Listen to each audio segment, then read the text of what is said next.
Hello dear friends, welcome to Credence Digital Learning. I am Brajesh Bagri. So friends, in this video we are going to discuss new topic, applications of integrals. हम लोगों ने integrals पढ़ा है, integrals की अब हम applications पढ़ने वाले हैं। एक्चुअली इंटीग्रल्स हमने क्यों पढ़ा, उसका कारण आपको यहाँ पर इस टॉपिक में पता चलेगा कि why we have studied integrals.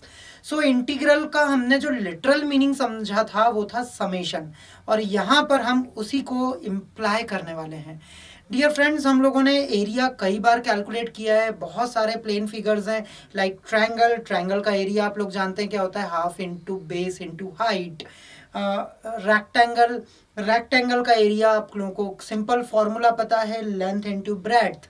Square, square का एरिया आप लोग डायरेक्टली कैलकुलेट कर लेते हैं, side into side. Area of trapezium का डायरेक्ट फॉर्मूला होता है half into sum of the parallel sides multiplied by height. ऐसे बहुत सारे फिगर्स हैं, प्लेन फिगर्स हैं, सर्कल्स हैं, जिनका डायरेक्टली आप एरिया कैलकुलेट कर सकते हैं। सो ये तो उन प्लेन फिगर्स की बात हो गई जो हमारी रियल लाइफ में बहुत सारी जगह हम लोग यूज़ करते हैं और डायरेक्ट सिंपल मैथमेटिकल फॉर्मूलाज से उनका एरिया कैलकुलेट कर लेते हैं। बट सपोज कीजिए ये ऐसा कुछ कर्व है, ऐसा फिगर है, तो अब इसका एरिया आप कैसे कैलकुलेट करेंगे। सपोज कीजिए दो कर्व्स हैं, ये फर्स्ट कर्व ये सेकंड कर्व, इनके बीच का एरिया आपको कैलकुलेट करना है। सो ये एरिया आप कैसे कैलकुलेट करेंगे। इन एरियाज को कैलकुलेट करने के लिए हमारे पास कोई भी स्पेसिफिक फॉर्मूला नहीं है, और जब भी हमें इस तरह के एरियाज कैलकुलेट करने होते हैं तो हम हेल्प लेते हैं इंटीग्रेशन की। इंटीग्रेशन की जो सबसे बड़ी एप्लीकेशन है वो है area under the curves find करने में। कोई भी किसी भी टाइप का कर्व है, हम उस कर्व के अंडर जो एरिया आ रहा है उस एरिया को कैलकुलेट कर सकते हैं यूजिंग integration.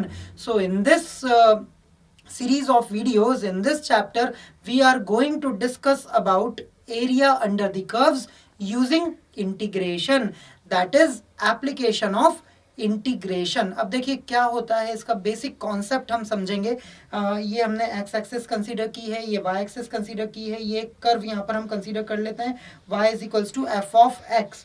अब ये जो कर्व है, इस कर्व के साथ हम दो ऑर्डिनेट्स कंसीडर करते हैं। Suppose this is x is equals to a and this is x is equals to b। ये कुछ आपको जाना पहचाना लग रहा है। यस, हमने इंटीग्रेशन में पढ़ा था limit of a sum. So limit of a sum में हमने देखा था कि हम उस इंटीग्रेशन को लिमिट ऑफ अ सम के through area under the curve express करते थे, और जो limit of a sum expression होता था वो एरिया अंडर द कर्व को ही रिप्रेजेंट करता था। वहां पर हमने ये कर्व कंसीडर किया था y is equals to F X, ये दो ऑर्डिनेट्स कंसीडर किए थे, एक्स एक्सिस कंसीडर की थी, और उनके बीच का एरिया हमने लिमिट ऑफ अ सम के थ्रू कैलकुलेट किया था। एग्जैक्टली वही सेम कॉन्सेप्ट हम यहाँ यूज करने वाले हैं। सो ये जो पूरा आपने स्ट्रक्चर लिया है, अब इस पूरे स्ट्रक्चर का मैं एक एलिमेंट्री एरिया कंसीडर कर लेता हूँ। एलिमेंट्री एरिया मतलब ये जो पूरा एक्स एक्सिस है ए से बी तक, और ये जो पूरा एरिया इस एक्स एक्सिस दोनों ऑर्डिनेट्स ए और B, X is equals to A, X is equals to B, और कर्व के बीच में आ रहा है, वो एरिया हमें कैलकुलेट करना है। अब X is equals to A से X is equals to B के बीच में मैंने ये स्ट्रिप कंसीडर कर ली है, ये एक एलिमेंट्री स्ट्रिप कंसीडर की है।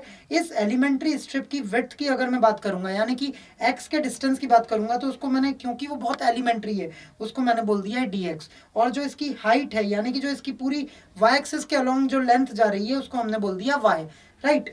अब ये जो स्ट्रिप जो दिख रही है आपको अलग से, इस स्ट्रिप का एलिमेंट्री एरिया क्या हो जाएगा। इस स्ट्रिप का एलिमेंट्री एरिया, ये एक रेक्टेंगल फॉर्म में है स्ट्रिप, और रेक्टेंगल का एरिया होता है लेंथ इंटू ब्रेड्थ। सो यहाँ पर लेंथ हम y कंसीडर कर लेते हैं, ब्रेड्थ इसकी dx हो जाएगी। So area is y into dx, right. अब ये एरिया हमें मिल गया है। इंटीग्रेशन का लिटरल मीनिंग क्या होता है, समेशन। दैट मीन्स हम क्या करेंगे, हम इस स्ट्रिप जैसे कई सारी छोटी छोटी छोटी छोटी छोटी छोटी स्ट्रिप्स इस पूरे एरिया में कंसीडर करेंगे और उन सबको ऐड ऑन कर देंगे। ऐड ऑन करने का अर्थ है उन सबको हम इंटीग्रेट कर देंगे, यानी कि उन सबका समेशन कर देंगे। तो चलिए इस एलिमेंट्री एरिया का समेशन करते हैं। So total area of this curve is equals to integration of elementary area. Let us suppose elementary area to be dA. So integration of dA. अब dA की वैल्यू हमने क्या निकाली है, y dx यहाँ पर हमने डी ए की जगह इंटीग्रेशन में वाई डी एक्स पुट कर दिया। वाई डी एक्स पुट करने के बाद अब आपको यहाँ पर, क्योंकि limit of a sum definite integral की एप्लीकेशन थी, डेफिनेट इंटीग्रल्स मतलब हमें यहाँ पर इसकी अपर और लोअर लिमिट बतानी होगी।